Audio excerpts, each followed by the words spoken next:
Hey everybody, welcome to the channel. Now I will show and tell how you can block a person in Messenger. Please subscribe to the channel, write comments, watch the video to the end. Let's get started. To do this, we need to go to the Messenger app on our iPhones or Android. Then we find the profile that we want to block. Click on his account. Here you can see his first name, last name. You can see the attachment that we've been texting with the person. And there's a block at the bottom. Click here. We can block this person on Messenger.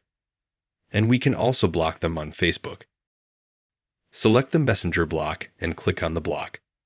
And then it downloads. That person is blocked. Now, if we want to unblock him, we can click on the three bars. Then open Settings. Click on Privacy and Safety. Open Blocked Accounts. And then find the person we blocked. And to unblock, we click Unblock. And unblock again.